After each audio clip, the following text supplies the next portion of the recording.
SeniorLivingGuide.com podcast discusses topics which are relevant to the everyday lives of seniors and their caregivers. We are joined by experts who share their knowledge on a variety of issues. SeniorLivingGuide.com podcast offers solutions and resources to create the best quality of life as we age. And now, let's welcome your host, Darlene Mahoney.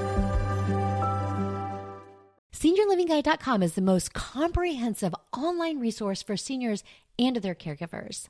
We provide details on senior living communities to include retirement, assisted living, independent living, skilled nursing, memory care, as well as senior resources, home and healthcare solutions, all in one easy-to-navigate website, allowing you to decide which best fits your needs and connect you directly in one easy step. Visit us online at SeniorLivingGuide.com and start your search today. And I would like to express our gratitude to our podcast sponsors, Transmed Care Long Distance Medical Transportation and GoGo Grandparent. When a loved one with a disability or medical condition needs to relocate, Transmed Care is here to help with safe and secure nationwide medical transport services, while GoGo Grandparent provides reliable local rides, no smartphones required, with all drivers and vehicles screened to meet your mobility needs. Check us out at SeniorLivingGuide.com podcast. We are making sure that our seniors are getting exactly where they need to go.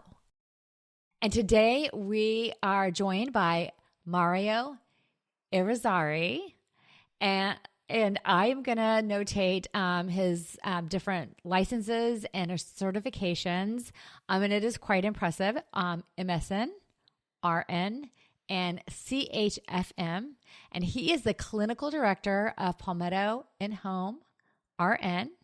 He has a background in clinical leadership and remote monitoring program development in the acute care setting. He has worked extensively in the home setting for some time, as well as critical and cardiac care experience in the care setting as well. So thank you for joining us today, Mario. Of course. Yeah. Thank you for having me. I really appreciate the time.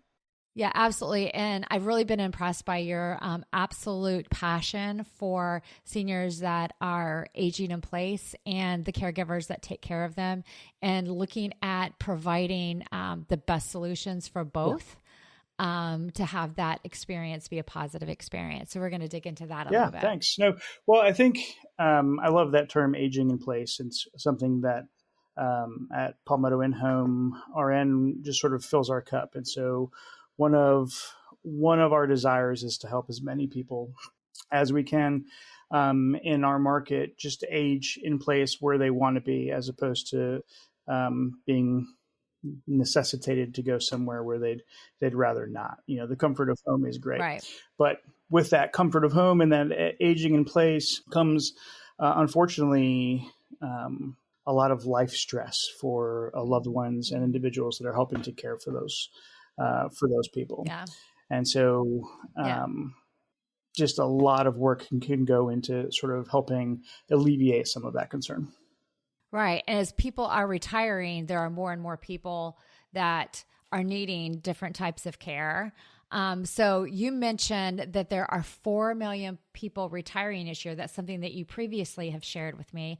That's a lot of folks. Yeah, lots and lots of people. The baby boomer generation was called baby boomer for a reason. And so there are so many of them. And so 4 million people retiring each year approximately. And almost 80% of those people are retiring with some sort of health issue, some chronic condition that necessitates their retirement, and sort of forces them to go into retirement. So a cardiac issue or some other related issue that, makes it so they can't work full time anymore. And so they're choosing retirement. And unfortunately, the cost of retirement in the United States is incredibly high. The average cost of an assisted living facility in the U.S. is $60,000 a year, and that's average. And so that doesn't sort of give a great idea of what the median is. And so to have a person retire in a way into an assisted living facility, that is a place that I would want to put my mom or my parents, oftentimes you get a lot higher than that. Yeah, absolutely. And it definitely varies on location throughout the US. I know that I work with a lot of assisted living communities, and the rates definitely vary. Amenities vary, services vary, and then also size varies, because sometimes sometimes the smaller ones are a little bit less expensive, and then sometimes the smaller ones are even more expensive. So it really is. It's like digging through dirt to kind of find the best fit, if assisted living is the choice that you would like to make for your retirement. But, one of the things that you mentioned is health issues is definitely one of the reasons that people retire, because the cost of or the retirement age, sometimes it's not a choice that people make because they really don't have the funds saved up, or they're still actively working or need to actively work to able to put food on the table. So the choice of aging in place really is maybe their only option. It's not the chosen option, but it may be the only option. So it's really trying to navigate those waters in the best way possible. And sometimes that's going to need the help of family or loved ones or friends or whatever the case may be. So that's really one of the things that we want to talk about today is navigating those waters in a way that doesn't cause caregiver burnout, because caregiver burnout is a very real thing. And so it's really protecting that caregiver so that they can have a fulfilled, happy life as well. And then also that person that they're caring for that has maybe some of those health issues and that's aging in place, so that everybody is well balanced in their dailies, right? Yeah, that's so true. Caregiver burnout, really, burnout is one of those things that sort of creeps up on you. You don't really notice that it's happening. But unfortunately, a lot of the people who are caregivers to their parents or siblings are in this phase of life where that's just not the only thing they're focusing on. They have a career, they have kids that are in school or college age, and they have, active social lives and the other things that happen that they're being pulled to in these many directions. And the honor and also duty and responsibility of caring for a loved one in your home can just sort of creep over the edges and provide this level of burnout that you don't see it coming. Right. And so I know, from my own experience, my mother lived with us when we had a new little one on the way. We had one little one in the house. We were both in school. We were both active in our careers, and school was just sort of a next level phase. And so just a very, very, very active phase of our life. And while we were dealing with the consequences of those things, in addition to helping my mother maintain as much independence as humanly possible and giving her that dignity, we were just we felt like we were drowning in the sea of being pulled in a million different directions. And so in addition to that strain, there's also the financial strain of just trying to figure out, you have a new person in the house, dealing with that, or do you put them, help them find a facility that will work the best for them? And like you said, that wasn't an option for us. I was driving rideshare at the time and working at the hospital as a PCT because I quit my career to go to school, and it just was not an option for us at the time. And so figuring all that out and providing her with a sense of autonomy and safety at the same time was just a huge challenge. Yeah, you've got all age groups in the house. You've got a little one. You've got, adults that are still trying to do the school age stuff, and that's still really important. You still have to be really good parents to your kids and be involved in their lives. And then you have, that older generation, which is absolutely phenomenal as well, because that older generation can provide so much for the younger generation. And I think so many kids these days really do miss out sometimes on having that grandma, grandpa influence. Because sometimes I think, in this country, it seems like my grandma was always there. But I think looking back and looking at folks now, sometimes grandma and grandpa is 3 states away, or they don't get to see them very often, or they're not a constant in their lives because everybody's moving around so much. Everything is so fluid in the way that we live our lives now. And so I think it's a really good thing to have that, but you don't always having it right on top of each other it can be a little bit of a different story for sure. So, I absolutely, get that. And then you're trying to do meals and doctor's appointments and then having your own family time that doesn't always include, grandma or grandpa. So I think that that's important too. So yeah, all those things are important. And then just being able to go to work and go to class or whatever it is you have to do, or take your kid to, or go to your kids play and figure out. In our case, my mother wasn't necessarily safe to stay home alone, and so in those instances where we had to go out, we didn't really have an option. The stress of just sort of being worried for every moment that we were gone, like what was going to happen in the interim. Is she safe? Has she fallen down? If I'm not able to get home for 4 hours and she's fallen down, is she going to be laying there in pain for all that time? And just a lot of anxiety that was sort of built up in us for that phase of life. Yeah, you can't enjoy it. You can't enjoy like maybe a date night. Yeah. If you're stressed and worried, and you probably just don't do the date night because it's just easier. Yeah. You just avoid it. But you still need that. It's really important. It's healthy. Self-care is incredibly important, especially during those phases. And so you can't, they teach you this in hospitals all the time, is you can't give care unless you're getting care. And so like the primary thing you need to focus on is that same reason why we put the oxygen mask on us before we put it on anybody else on the airplane. They go through that spiel, is you have to take care of yourself in order to be able to give good care to others. And if you're feeling, even if you're not conscious of that feeling of anxiety or stress or whatever, that undercurrent is always just sort of there, and figure out a way to minimize that is super important. And then I feel like that could also lead to resentment It can.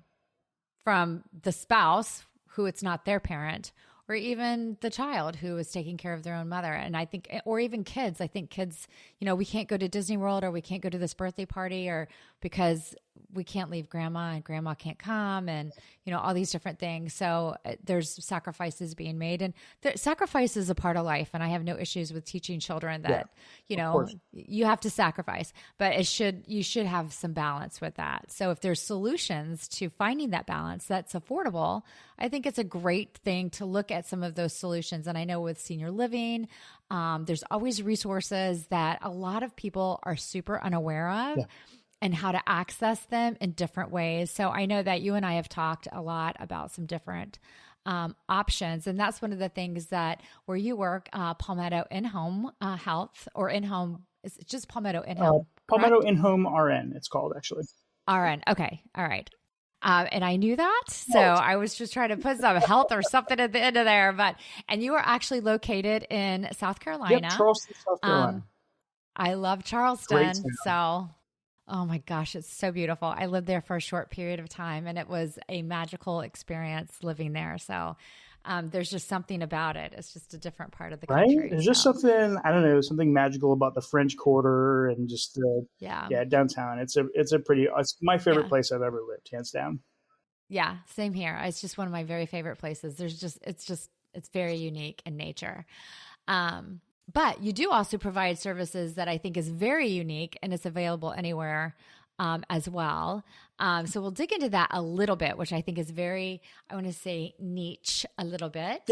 But your home care service, which explain just in layman's terms what home care is. Sure. So we're home care and concierge RN services. And so we do home care is generally if you need someone to come to your house, 3 days a week, 5 days a week, 7 days a week, but for small chunks of time, 4 hours or so, a caregiver, usually a CNA or something of that nature.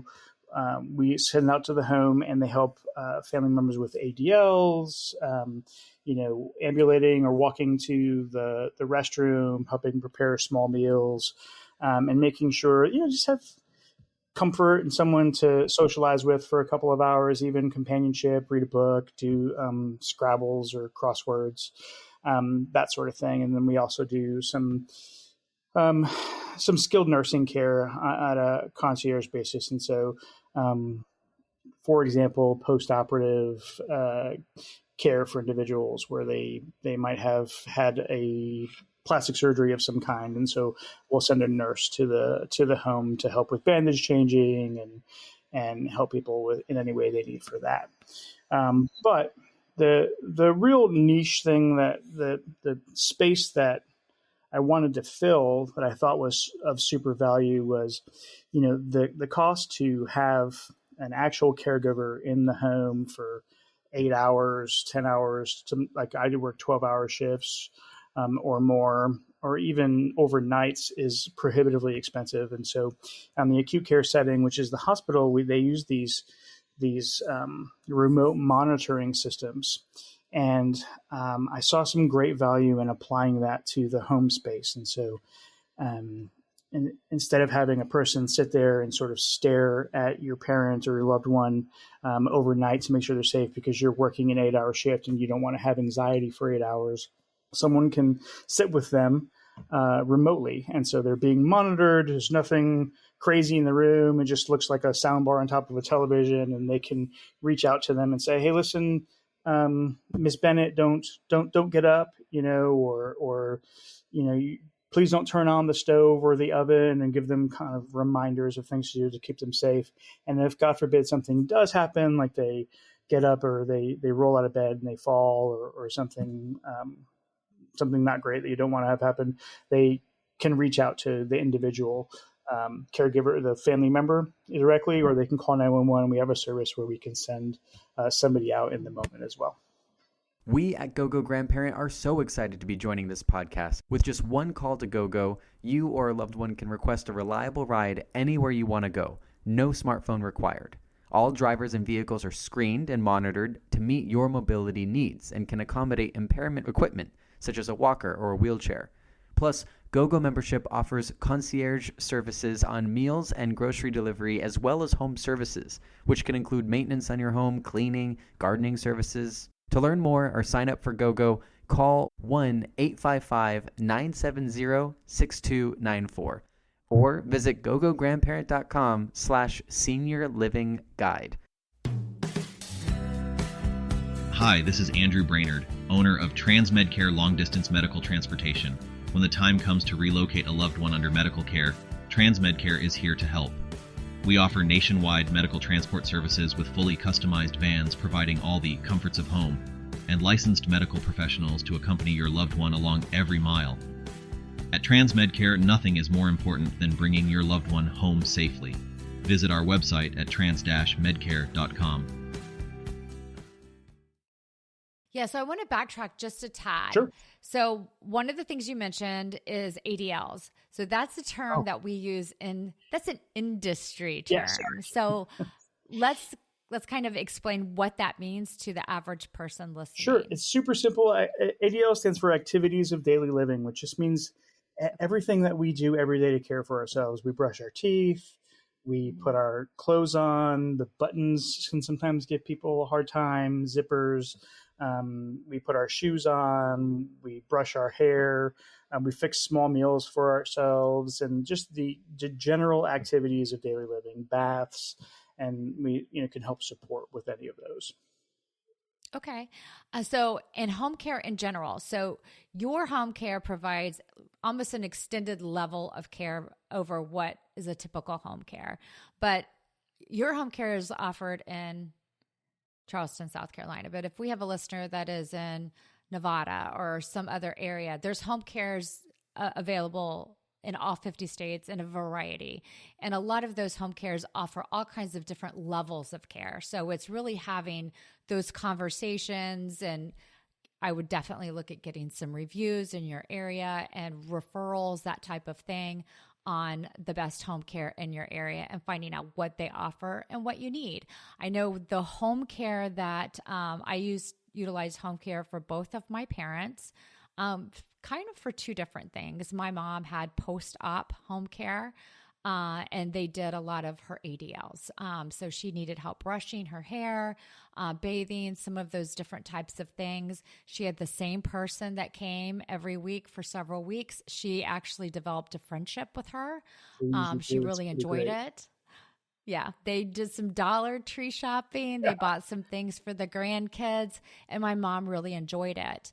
And my dad had a very short window that he had someone, but my dad's main thing in life, because he was having some cognitive issues, but his main thing that he wanted is he liked to go to Kiki's for breakfast, and that's all he wanted out of life. So she would come and spend time with him, and that was a safety thing for me. So I have a feeling he watched TV. She did a couple of things, but he really did not want her up in his grill, to be honest. Yeah. All he wanted, that was me. I wanted her there for his safety, but he just wanted her to take him for breakfast. So that made him happy. Yeah, it's the little things. I can think I have a few people in mind specifically. That's just they're 94 and 102, and their main thing is once a day I go out to eat at the Sizzler, because we still have a Sizzler, believe it or not, or maybe it's a Perkins. I can't, but once a day they go out to eat there, and that's just like the joy of their day. They do that, and the rest of the day they spend at home sort of relaxing. But it's just it's interesting the things that people stick to that just sort of brings them great joy. Right, exactly. And he honestly got the same meal every single time.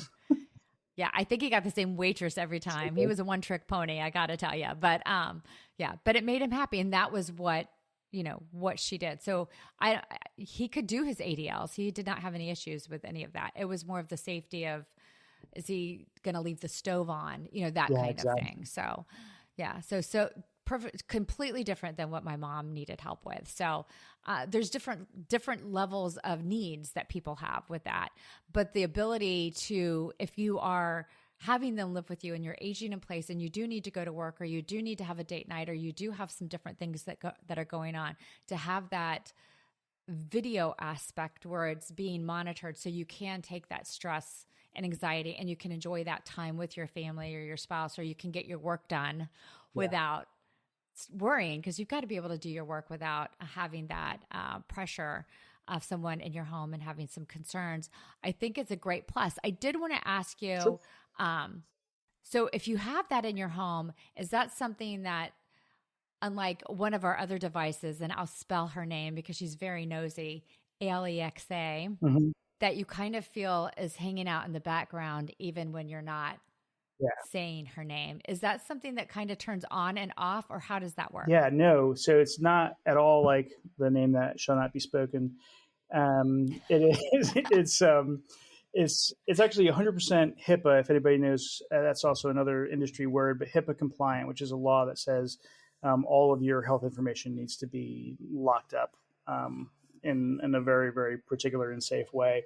And it's when it's on, you can tell it's on because there's a light that turns on green, and then when it's off, it's off because there's a light that's on red, and so it's off. And other than when it's actively being used or monitored, which is set by the individuals, they decide, okay, from this time to this time, this is when we want it to be monitored, and there's somebody on the other end of it doing that. And there's no option for recording because of HIPAA compliance. So only during those times can it be monitored. And never a concern with privacy concerns or anything like that at all. Okay. I think that's super important, because I think people feel like I don't want the invasion of my privacy. At times when I don't want the invasion of my privacy. So 1,000%. Yeah. No, I think that's great. And that's something that you can provide really anywhere that anyone's located, correct? Yeah, there's no limitations to it. It's someone comes out one time, sort of describes the system and mounts it to the top of a television, and then that's it. It doesn't matter. It's all virtual, so it doesn't matter where in the country you are. Okay. And is that something, so if you were to leave someone with that service at home, are they able to do like the medication reminder? Mrs. Jones, it's noon. I just want to remind you to take your medication. Yeah. It's on the counter in the blue bottle. Yeah. Or whatever. We can definitely do that. We can set up those parameters in advance, and the camera is actually so fine-tuned that it can look across the room and read the pill bottle to ensure that the client's getting the correct thing. It can be read from all the way across the room. It's pretty impressive. And there's another part of it too I think has the greatest value for clients who are really going through hospice care, but there's an infrared light that can be affixed to it, and it monitors micro movements in people's skin, and it can monitor virtually respiration rate and heart rate. And it has some great applications to tell you, okay, well, like this, we believe that, respirations are slowing down, or if we're afraid somebody's going to get ill, respirations are getting really high. And that's something we can clue a family member into to maybe head back home because they might need some additional assistance. Oh, that's fabulous. Yeah. Technology is pretty incredible these days. Technology is getting scarily incredible. Yeah. Yes. Every time I turn around, there's something new, and it can be really difficult to keep track of. Sure. So really finding what you need and finding professionals that can kind of guide you, I think can be really important as well.